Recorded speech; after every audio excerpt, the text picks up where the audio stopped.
മഹാലക്ഷ്മി സീരിയലിൻ്റെ പുതിയൊരു എപ്പിസോഡിലോട്ട് എല്ലാവർക്കും സ്വാഗതം. അങ്ങനെ മഹിയുടെ കുഞ്ഞു പോയെന്നുള്ള സന്തോഷത്തിൽ വളരെയേറെ സന്തോഷിക്കുകയാണ് മുത്തശ്ശിയും പ്രതാപനും.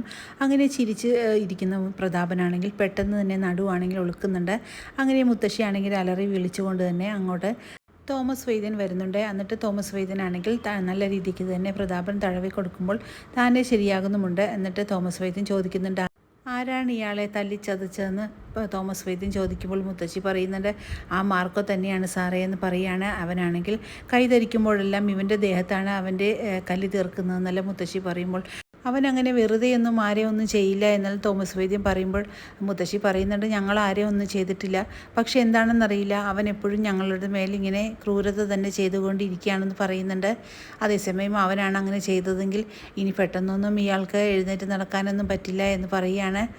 പിന്നീട് വൈദ്യമുറിയിൽ നിന്ന് പോയതിനു ശേഷം വീണ്ടും പ്രതാപനാണെങ്കിൽ പൊട്ടിച്ചിരിക്കുന്നുണ്ട്. അപ്പോൾ മുത്തശ്ശി പറയുന്നുണ്ട്, നീ ഇനി ഇങ്ങനെ കിടന്ന് ചിരിക്കേണ്ട, നിൻ്റെ ശരീരം വീണ്ടും വിലങ്ങുമെന്ന് പറയുമ്പോൾ മുത്തശ്ശിക്കും പ്രതാപൻ്റെ ചിരി കണ്ട് വളരെയേറെ സഹിക്കാനാകാതെ മുത്തശ്ശിയും ചിരിക്കുകയാണ്. പിന്നീട് മാർക്കോയുടെ അടുത്തോട്ട് കണ്ണൻ വരുന്നുണ്ട്. എന്നിട്ട് പ്രതാപനാണെങ്കിൽ തോമസ് വൈദ്യൻ്റെ അടുത്ത് വന്നിട്ടുള്ള കാര്യം മാർക്കോനോട് പറയുന്നുണ്ട്. അപ്പം മാർക്കോ പറയുന്നുണ്ട്, അത് മഹാലക്ഷ്മി ഉണ്ടെന്ന് അറിഞ്ഞുകൊണ്ടെങ്ങാനും ആണോ വന്നതെന്ന് ചോദിക്കുകയാണ്. അതെനിക്കറിയില്ല എന്ന് പറയുന്നുണ്ട്. അങ്ങനെയാണെങ്കിൽ അയാളെ ഒന്ന് കാണണമല്ലോ എന്ന് മാർക്കോ പറയുന്നു. അത് ശരിയാണ്, താനൊന്ന് അയാളെ കണ്ട് വരട്ടിയേക്കണം എന്നെല്ലാം പറയുന്നുണ്ട് നമ്മുടെ കണ്ണൻ. ആ വാമദേവൻ്റെ കസേര ഇപ്പോൾ ഒഴിവായിരിക്കുകയാണെന്നും അതിലോട്ട് അയാളെ ഇരുത്തണം എന്നെല്ലാം സാറിനോട് ചോദിക്കുകയാണ് മാർക്കോ. അപ്പോൾ പറയുന്നുണ്ട്, ഇപ്പോൾ അതിൻ്റെ ആവശ്യമില്ല, ഞാൻ അയാൾക്ക് നല്ല രീതിക്ക് തന്നെ കൊടുത്തിട്ടുണ്ടെന്നെല്ലാം കണ്ണൻ പറയുന്നുണ്ട്. പിന്നീട് കമലേശ്വരത്തെത്തുന്ന കരുണയാണെങ്കിൽ ദുർഗ വളരെ സന്തോഷത്തോടുകൂടി സ്വീകരിക്കുന്നു. എന്നിട്ട് മോൾ എന്തെയൊന്ന് പറഞ്ഞ് വരുന്ന കാര്യം അവൻ വന്ന് മോളെ വിളിക്കില്ലായിരുന്നു എന്ന് പറയുന്നുണ്ട്. സന്തോഷമുള്ള കാര്യങ്ങളെല്ലാം നേരിട്ട് വന്ന് പറയേണ്ടേ അമ്മ എന്നെല്ലാം പറയുകയാണ്. അങ്ങനെ നമ്മുടെ ഉണ്ണിയും പറയുന്നുണ്ട്, ശരിയാണ് അമ്മേ, സന്തോഷമുള്ള കാര്യം നേരിട്ട് തന്നെ വന്ന് വേണ്ടേ പറയാൻ, ആ ലക്ഷ്മിയുടെ കുഞ്ഞ് പോയി, അത് പറയാനാണ് കരുണ നേരിട്ട് വന്നതെന്നെല്ലാം ഉണ്ണി പറയുന്നുണ്ട്. അത് കേൾക്കുമ്പോൾ വളരെയേറെ സന്തോഷിക്കുകയാണ്. കുറേ നാളുകൾക്ക് ശേഷം നല്ലൊരു വാർത്ത കേട്ടല്ലോ എന്ന് ദുർഗ പറയുന്നുമുണ്ട്.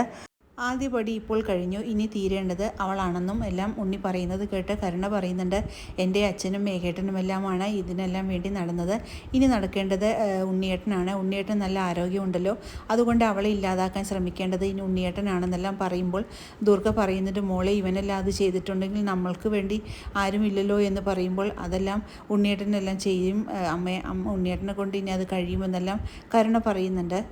പിന്നീട് പ്രതാപനെ കാണാനായിട്ട് മാർക്കോ ആണെങ്കിൽ പ്രതാപൻ്റെ മുറിയിലോട്ട് എത്തുന്നുണ്ട്. മാർക്കോനെ കാണുന്നതും മുത്തശ്ശിയും പ്രതാപനുമാണെങ്കിൽ ആകെ ഞെട്ടി വിറയ്ക്കുന്നു. അങ്ങനെ മാർക്കോ അകത്തോട്ട് ചെല്ലുന്നുണ്ട്. എന്നിട്ട് പറയുന്നുണ്ട്, മഹാലക്ഷ്മിയുടെ കുഞ്ഞിനെ ഇല്ലാതാക്കാൻ ശ്രമിച്ചത് നീയല്ലേടാ എന്ന് പറഞ്ഞുകൊണ്ട് പ്രതാപൻ്റെ ശരീരത്തിൽ ചവിട്ടി പിടിക്കുകയാണ് മാർക്കോ. അപ്പോഴേക്കും മുത്തശ്ശി പറയുന്നുണ്ട്, അയ്യോ മോനെ, അവനെ ഒന്നും ചെയ്യല്ലേ, അവനൊന്നും അറിഞ്ഞതല്ല എന്ന് പറയുന്നുണ്ട്. അതാ ലേഖയുടെ വീട്ടിൽ വെച്ച് എന്തോ സംഭവിച്ചതാണ്, ഞങ്ങളൊന്നും ഇതിൽ ഉത്തരവാദിയല്ല എന്നെല്ലാം പറഞ്ഞുകൊണ്ട് മുത്തശ്ശിയാണെങ്കിൽ ആകെ അലറിക്കറിയുന്നുണ്ട്. അപ്പോഴേക്കും പറയുന്നുണ്ട്, നിങ്ങൾ മിണ്ടരുത്, നിങ്ങളാണ് ഇതിൻ്റെയൊക്കെ ഉത്തരവാദി, നിങ്ങളാണ് ഈ വേണ്ടാത്തതെല്ലാം ഇയാളെ പറഞ്ഞു പഠിപ്പിക്കുന്നതെന്നെല്ലാം മുത്തശ്ശിയോടായിട്ട് മാർക്കോ പറയുമ്പോൾ മുത്തശ്ശി ആകെ ഞെട്ടി വിറയ്ക്കുന്നുണ്ട്. എന്നിട്ട് പറയുന്നുണ്ട്, ഞാനാണ് നിന്നെ അടിച്ചതെന്ന് നീ പോലീസിനോട് പറഞ്ഞോടാ എന്ന് ചോദിക്കുമ്പോൾ ഇല്ല എന്നെല്ലാം പറയുന്നുണ്ട് മാർക്കോനോട് പ്രതാപൻ. ഇനി മഹാലക്ഷ്മിയുടെ മേലെ നീ ഒരു നിഴലായിട്ടുണ്ടെങ്കിൽ നിന്നെയും ആ മേഘനെ കിടത്തിയതുപോലെ തന്നെ ഒരു ജീവശവമായിട്ട് ഞാനിവിടെ കിടത്തും, അത് നീ ഓർമ്മ വേണം എന്നെല്ലാം പറഞ്ഞുകൊണ്ട് പ്രതാപനെ ഭീഷണിപ്പെടുത്തിക്കൊണ്ട് തന്നെ മാർക്കോ അവിടെ നിന്നും പോകുന്നുണ്ട്. പിന്നീട് കരുണയാണ് കാണിക്കുന്നത്. കരുണയാണെങ്കിൽ വല്ലാതെ തന്നെ ഛർദ്ദിക്കുന്നുണ്ട്. ഇത് കണ്ട് താഴോട്ട് വരുന്ന ഉണ്ണിയാണെങ്കിൽ എന്തു പറ്റി കരുണയെന്ന് ചോദിച്ചുകൊണ്ട് അടുത്തോട്ട് ചെല്ലുന്നുണ്ട്.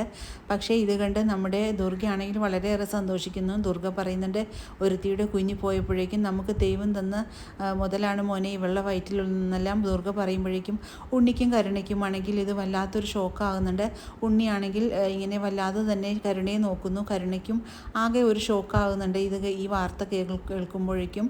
അങ്ങനെ ഉണ്ണിയാണെങ്കിൽ മുറിയിലെത്തുന്നുണ്ട്. അങ്ങനെ മുറിയിൽ വെച്ച് ഉണ്ണിയും വിചാരിക്കുന്നുണ്ട്, ഇവളെന്നെ വഞ്ചിച്ചു എന്ന് വിചാരിച്ചു കൊണ്ടിരിക്കുന്ന സമയത്ത് കരുണയാണെങ്കിൽ അങ്ങോട്ട് ചെല്ലുന്നുണ്ട്. എന്നിട്ട് കരുണ പറയുന്നുണ്ട്, ഉണ്ണിയേട്ടൻ ഞാനൊന്നും അറിഞ്ഞതല്ല എന്നെല്ലാം പറയുമ്പോൾ, നീ ഒന്നും ഇനി എന്നോട് പറയണ്ട, നീ എന്നെ വഞ്ചിച്ചു, നീ ഇത്രയും നാൾ നിൻ്റെ വീട്ടിലല്ലായിരുന്നു, നമ്മുടെ കുഞ്ഞ് പോയതിന് ശേഷം നമ്മൾ രണ്ടുപേരും ദാമ്പത്യം എന്താണെന്ന് പോലും അറിഞ്ഞിട്ടില്ല, പിന്നെ എങ്ങനെയാണ് നിൻ്റെ ഈ വയറ്റിൽ കിടക്കുന്ന കുഞ്ഞിൻ്റെ അച്ഛൻ ഞാനാകുന്നതെന്നെല്ലാം വളരെ ദേഷ്യത്തോടു കൂടി തന്നെ ഉണ്ണി ചോദിക്കുമ്പോൾ ഇത് കേട്ട് കരുണയാകെ ഞെട്ടിത്തെറിച്ച് പോകുന്നുണ്ട്. നിങ്ങൾ അനാവശ്യമായിട്ട് ഒരു കാര്യം എന്നോട് പറയേണ്ട, നിങ്ങൾ എന്ത് വർത്തമാനമാണ് എന്നോട് ഈ പറയുന്നതെന്നെല്ലാം കരുണ ചോദിക്കുമ്പോൾ, നീ ഇനി ഒന്നും പറയേണ്ട ആവശ്യമില്ല. നീ എപ്പോഴും നിൻ്റെ ചേച്ചിയായ ലക്ഷ്മിയാണല്ലോ കുറ്റപ്പെടുത്തിക്കൊണ്ടിരുന്നത്. ഇപ്പോൾ നിനക്ക് തന്നെയാണല്ലോ ഇത് സംഭവിച്ചിരിക്കുന്നതെന്നെല്ലാം ഉണ്ണി പറയുന്നുണ്ട്. നിൻ്റെ വയറ്റിൽ കിടക്കുന്ന അവിഹിത ഗർഭം ചുമക്കേണ്ട കാര്യമൊന്നും എനിക്കില്ല. അതുകൊണ്ട് നീ എത്രയും പെട്ടെന്ന് നിൻ്റെ വീട്ടിലോട്ട് തന്നെ പൊക്കോളാനെല്ലാം ഉണ്ണിയാണെങ്കിൽ കരുണയോടായിട്ട് പറയുന്നുണ്ട്. ഇത് കേട്ടുകൊണ്ട് വളരെ ഷോക്കായി നിൽക്കുന്ന കരുണയാണ് കാണിക്കുന്നത്. അങ്ങനെ വളരെ ത്രില്ലിംഗ് ആയിട്ടുള്ള ഒരു എപ്പിസോഡുകളാണ് ഇനി വരാനിരിക്കുന്നത്. ഈ റിവ്യൂ ഇഷ്ടമാകുകയാണെങ്കിൽ ലൈക്കും ഷെയറും സബ്സ്ക്രൈബ് ചെയ്ത് സപ്പോർട്ട് ചെയ്യണേ. പുതിയൊരു എപ്പിസോഡിനായിട്ട് നമുക്ക് കാത്തിരിക്കാം.